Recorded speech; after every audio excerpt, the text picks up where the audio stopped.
Oke, Assalamualaikum warahmatullahi wabarakatuh.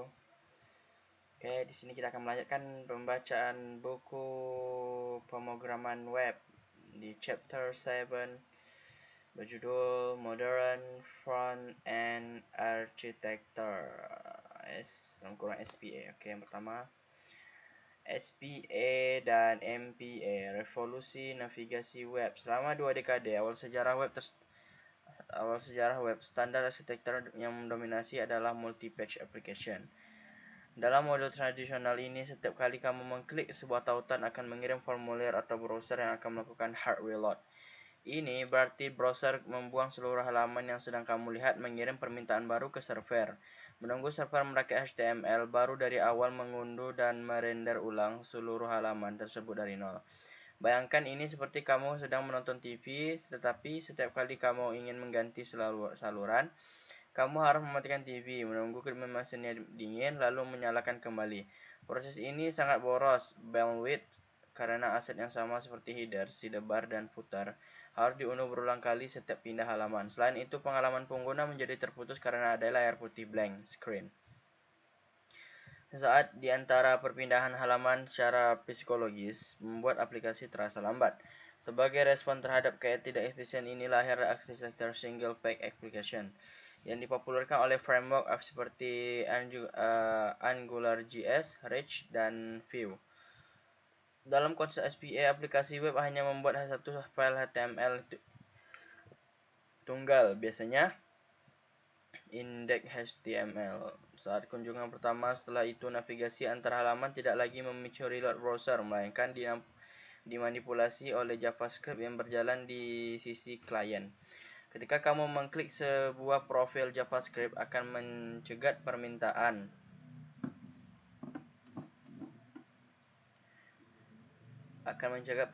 tersebut. Mengambil hanya data JSON yang diperlukan dari server, bukan HTML utuh, dan menukar konten area tengah layar secara instan. Header, footer, dan aset statis lain tetap diam di tempatnya tanpa perlu dimuat ulang. Ini menciptakan pengalaman pengguna yang sangat mulus dan responsif, mirip dengan aplikasi native yang terinstall di smartphone. Mekanisme ajaib di balik navigasi SPA ini disebut dengan client-side routing. Di masa lalu, URL di address bar browser dikendalikan sepenuhnya oleh server. Jika URL berubah, browser wajib merespons halaman. Namun berkat HTML History API, JavaScript ini menjadi wewenang untuk memanipulasi URL tanpa memicukan respons halaman. Ini kemungkinan SPA tetap memiliki URL yang unik dan bisa dibagikan share link seperti myapp.com user and 123. Meskipun syarat teknik penggunaan masih berada di halaman fisik yang sama, router di sisi klien bertugas memantau perubahan URL. Ini adalah membentukkan komponen mana yang harus ditampilkan ke layar. Berdasarkan rute yang aktif, penggeseran tanggung jawab routing dari server ke klien ini adalah salah satu perubahan arsitektural tersebut dalam pengembangan web modern. Namun, SPA bukanlah solusi tanpa celah. Ia memiliki serangkaian trade-off yang harus dipertimbangkan matang-matang oleh seorang arsitek web. Tantangan terbesar SPA tradisional adalah exceptional load time, cenderung lambat karena seluruh logika pengguna mungkin harus menatap layar kosong. Loading spinners lebih lama dibandingkan MPA yang HTML yang sudah siap saji dari server. Masalah ini sangat terasa pada low end atau jaringan internet yang sangat lambat. Selain itu, isu SEO Search Engine Optimization sempat terjadi mimpi buruk bagi SPA karena kalau orang masih pencari dulu kesulitan mengindeks konten yang sederhana dari JavaScript. Meskipun kini Googlebot sudah semakin pintar menanganinya untuk menjawani kesenjangan antara performa APA dan interaktivitas SPA, arsitektur web modern terus berevolusi menjadi model hibrida. Teknik seperti server-side rendering dan static site generation yang digunakan oleh framework Meta di JS mencoba menggabungkan terbaik dari kedua dunia. Lalu dimuat JavaScript mengambil alih, mengubah SPA. Proses terjadi halus disebut hydration, memahami evolusi APA. Kesimpulan, perdebatan antara SPA dan MPA bukan tentang mencari pemenang tunggal, melainkan memahami konteks penggunaan APA masih sangat relevan. Situs yang berorientasi konteks statis seperti portal berita dan dokumentasi di mana kesederhanaan dan SEO adalah prioritas utama.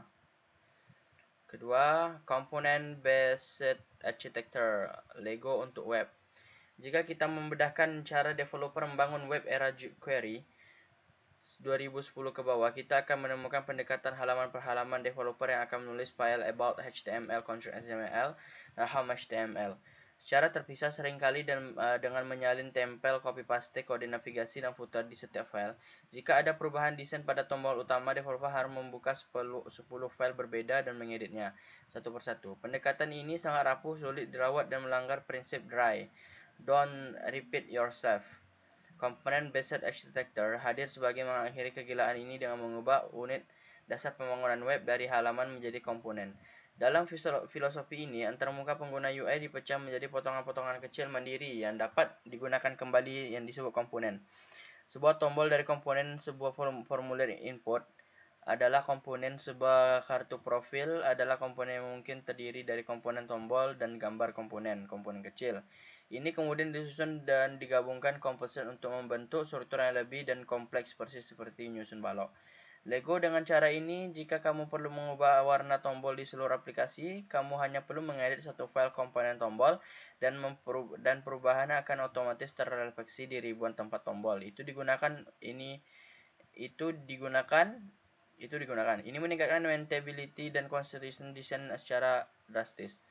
Untuk mengatur hierarki komponen agar tidak tersemrawut, industri sering mengadopsi metodologi automate design yang dikenal sebagai brain frost. Konsep ini membagi komponen menjadi 5 level biologis. Atoms, elemen dasar yang tidak memiliki dipecah lagi secara label input tombol. Molecules, gabungan atom yang memiliki fungsi seperti search bar. Organisms, bagian UI yang kompleks dan mandiri seperti header atau product grid. Templates, karangan halaman dan page halaman spesifikas dengan data nyata. Pola pikir ini membantu tim pengembang dan desainer berpikir dalam bahasa yang sama ketika membangun fitur baru. Ini tidak langsung berpikir buat halaman baru, tapi rakit molekul dan organisme yang sudah ada. Aspek krusial lain dari arsitektur komponen adalah isolasi atau encapsulation. Setiap komponen idealnya bertanggung jawab atas struktur HTML, gaya CSS, dan logika JavaScript sendiri di masa lalu. CSS bersifat global dan sering bocor, merusak tampilan elemen lain. Tetapi dalam arsitektur komponen modern seperti CSS modul dan CSS in JS, gaya sebuah komponen terkunci rapat di dalamnya. Hal ini memungkinkan developer untuk bekerja secara paralel tanpa takut saling menginjak kode satu sama lain. Komponen tombol milik tim checkout tidak akan berpengaruh perubahan gaya tombol milik tim.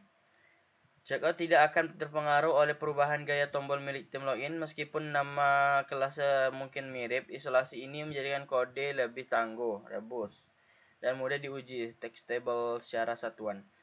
Hubungan antar komponen diatur dengan aliran data yang ketat, biasanya bersifat satu arah, one-way data flow, dari induk parent ke anak child. Induk memberikan data dan konfigurasi kepada anak melalui props property, sementara itu anak berkomunikasi balik ke induk melalui event atau callback function.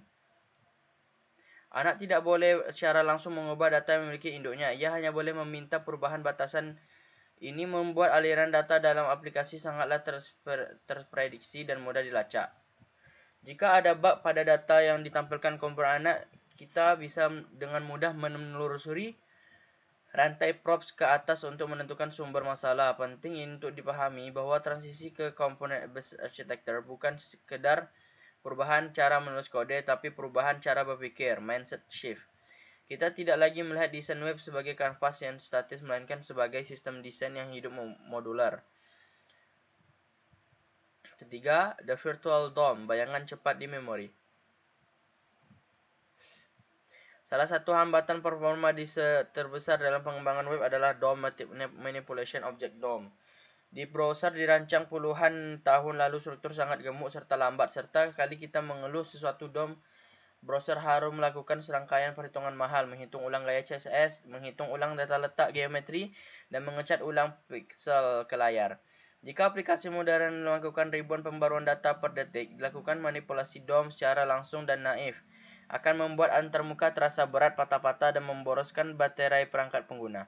Untuk mengatasi inefisiensi ini, perubahan seperti Rage Popular, konsep Virtual DOM atau Fish DOM adalah referensi ringan dari DOM asli yang disimpan dalam memori JavaScript. Bayangkan, VDOM sebagai cetak biru blueprint arsitek, sedangkan DOM asli adalah bangunan fisiknya. Mengubah garis pada cetak biru kertas jauh lebih cepat dan murah daripada menyuruh tukang bangunan merobohkan tembok dan membangun lagi. Ketika data aplikasi berubah, framework tidak langsung menyentuh DOM. Aslinya sebaliknya, ia membuat versi baru dari pohon VDOM yang mencerminkan perubahan tersebut. Operasi ini murni terjadi JavaScript yang sangat cepat dalam mesin rendering browser. Setelah perbedaan ditemukan, langkah terakhir adalah patching dan commit paste. Framework mengambil daftar perubahan spesifik tersebut dan menerapkan ke DOM asli dan satu batch efisiensi alih. Melakukan 50 perubahan kecil ke persatu yang memicu 50 reflow. Framework mengelompokkan semua dan menyuntik sekaligus. Hasil akhir adalah DOM asli dipengaruhi dengan jumlah operasi seminimal mungkin. Pengguna melihat tampilan yang berubah seketika, tetapi di belakang layar browser bekerja jauh lebih santai daripada yang terlihat. Ini rahasia mengapa aplikasi berbasis Rich dan Vue bisa terasa sangat snappy meskipun menangani data yang kompleks. Namun penting untuk meluruskan mitos bahwa Virtual DOM selalu lebih cepat dari DOM asli. Ketika VDOM dilapisi tambahan atas DOM asli sehingga ia memiliki overhead untuk melakukan debugging. Jika kamu adalah programmer dewa yang menulis kode manipulasi DOM manual yang support, misalnya menggunakan Svelte penggunaan compiler base tanpa VDOM, hasilnya bisa lebih cepat. Keunggulan VDOM bukan pada kecepatan mentah absolut, melainkan pada kecepatan rata-rata. Maintainability VDOM memungkinkan developer menulis kode secara deklaratif tanpa perlu memikirkan optimal manual yang rumit, dan framework menjamin performa akan cukup cepat untuk 99% penggunaan.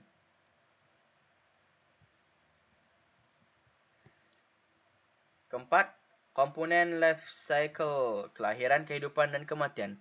Komponen dalam aplikasi web modern bukanlah entitas statis secara mereka adalah objek yang hidup, bernapas, dan memiliki siklus hidup.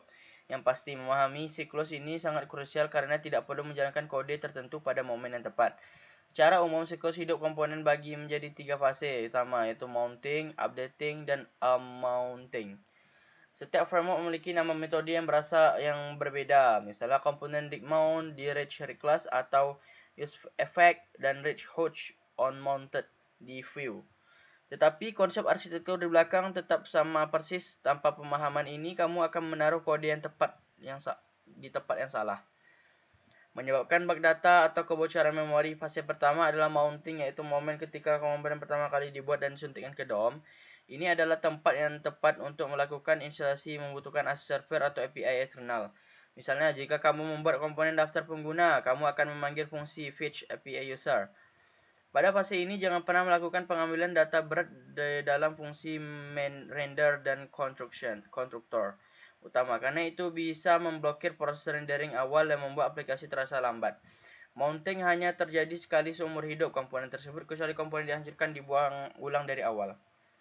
Fase kedua adalah updating, fase terpanjang dalam hidup komponen. Fase ini terjadi berulang kali setiap kali ada perubahan pada props. Data dari induk atau stage data internal. Ketika pengguna mengetik di kolom pencarian atau server pengirim notifikasi baru, komponen mendeteksi perubahan di data dan melakukan render ulang. Untuk memperbaiki tampilan di fase ini, kita harus sangat berhati-hati. Kesalahan umum pemula adalah mengubah state di dalam metode update tanpa kondisi pengecekan, yang akan memicukan render ulang, yang memicu update lagi, menciptakan infinite loop yang akan melakukan browser pengguna. Logika di fase update biasanya digunakan untuk menyingkirkan perubahan, misalnya memperbarui grafik visual saat data angkanya berubah. Fase terakhir dan sering dilupakan adalah unmounting, momen ketika komponen dihapus dari DOM karena pengguna perpindahan halaman elemen tersebut disembunyikan di fase bersih-bersih. Jika pada saat mounting membuat timer berlangganan website menambahkan event manual, kamu wajib membersihkan di fase. Jika tidak, proses tersebut akan memakan memori komponer, memori leak. Bahkan setelah komponen hilang di layar, penumpukan proses zombie ini adalah penyebab utama dari SPM menjadi semakin lambat setelah digunakan di waktu lama. Selain 3 fase utama, ada fase penanganan kesalahan error handling dalam arsitektur modern. Bonnet akan menangkap dan menampilkan UI cadangan. Alih-alih membiarkan seluruh aplikasi terjadi layar putih, ini adalah jaring pengguna vital yang menjaga stabilitas aplikasi. Ini lingkungan produksi yang tidak jaga. Menguasai komponen life skill berarti kita memiliki kendalian penuh atas waktu. Kita tahu kapan harus meminta data, kapan harus merespon pengguna, dan kapan harus berhenti bekerja. Yang kelima, ada declarative versus imperative UI, memesan versus memasak. Salah satu pergeseran mental terbesar saat beralih pengembangan web jadul, Java Query dan Vanilla JS ke framework modern Reaction View adalah perubahan paradigma dari imperatif ke deklaratif. Dan dalam pemrograman imperatif how to do, kita fokus memberikan instruksi langkah demi langkah kepada komputer tentang cara mencapai hasil. Contohnya, jika ingin menambah item ke daftar, kita ambil elemen UL, buat elemen LI, isi teksnya tambahkan kelas, lalu tempelkan ke anak terakhir dan UL. Kode yang sangat detail dan manual, kita bertindak sebagai pendekatan mudah dipahami dan kasus sederhana kita, tapi menjadi mimpi buruk saat aplikasi semakin kompleks karena kita harus melacak DOM secara manual di otak kita. Keunggulan utama dari pendekatan deklaratif adalah keterprediktan. Karena UI didefinisikan sebagai fungsi stage UI, kita bisa dengan mudah menebak tampilan aplikasi hanya dengan melihat datanya. Kita tidak lagi bug aneh di mana tombol submit tertinggal di keadaan disable, padahal formulir sudah valid. Karena kita tidak memanipulasi tombol secara manual, tombol itu hanya bereaksi terhadap state is from valid. Ini mengurangi beban kognitif developer secara drastis. Khawatir timing. Paradigma deklarasi juga membuat kode jauh lebih mudah dibaca dan didebug. Dalam kode imperatif, untuk memahami apa yang terjadi, kita harus menelusuri alur eksekusi baris per baris. Lalu dia ke sini, lalu diubah. Kode dalam deklaratif, kita hanya perlu membaca template atau fungsi render untuk melihat peta dari UI. Hubungan antara data dan tampilan bersifat eksplisit dan tertulis jelas dalam struktur kode ini sangat membantu ketika bekerja dalam tim, karena anggota tim baru bisa memahami struktur komponen tanpa perlu membedah ribuan baris logika manipulation. Domain tersebar di mana-mana, namun aplikasi deklarasi ini menuntut kita untuk melepas kontrol mikro. Ada kelas kita merasa frustrasi karena tidak bisa menyentuh elemen DOM secara langsung. Namun, untuk melakukan animasi kompleks atau integritas dengan diberi pihak ketiga yang masih impresif seperti Diri.js dan Google Maps, untuk kasus-kasus langka ini, framework modern menyediakan pintu darurat.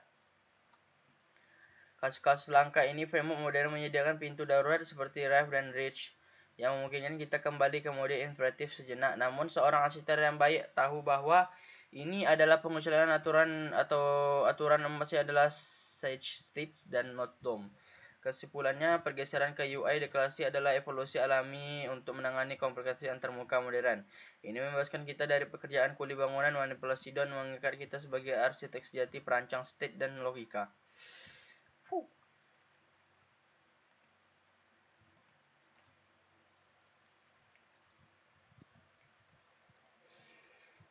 Selanjutnya, yang keenam,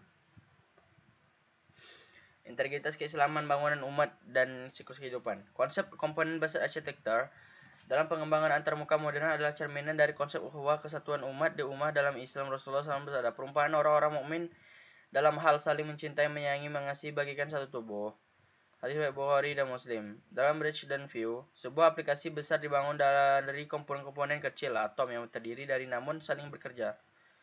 Jika komponen sakit dan mempengaruhi keseluruhan, mengajak kita bahwa struktur masyarakat Islam, individu, sekecil apapun perannya, namanya mental.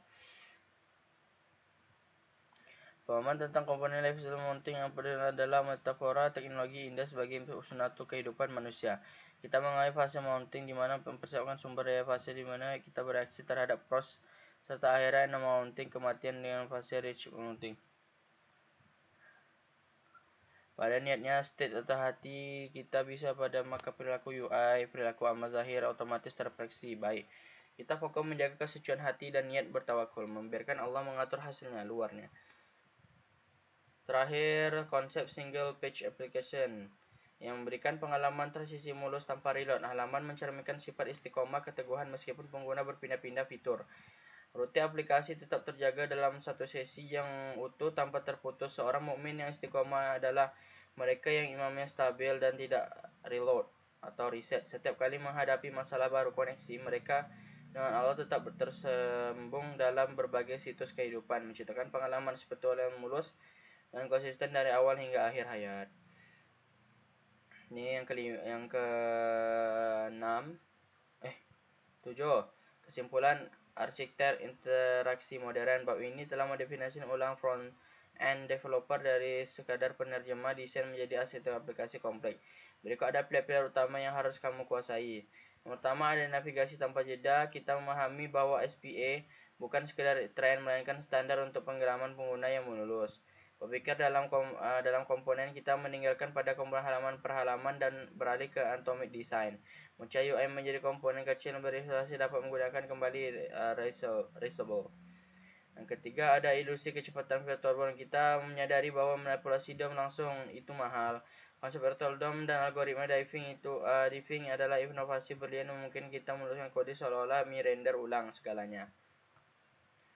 Yang keempat, siklus hidup data. Pemahaman tentang komponen lifecycle mounting, updating, mounting adalah perbedaan antara developer yang hanya bisa copy paste dengan engineer yang tahu kapan harus mengambil data, kapan harus merespon input, dan kapan harus membersihkan memori. Yang kelima, deklarasi atau impresif transisi dari pemerintah browser menjadi penjelasan keinginan mengurangi beban rutinitas secara drastis dengan penjagaan UI sama dengan state.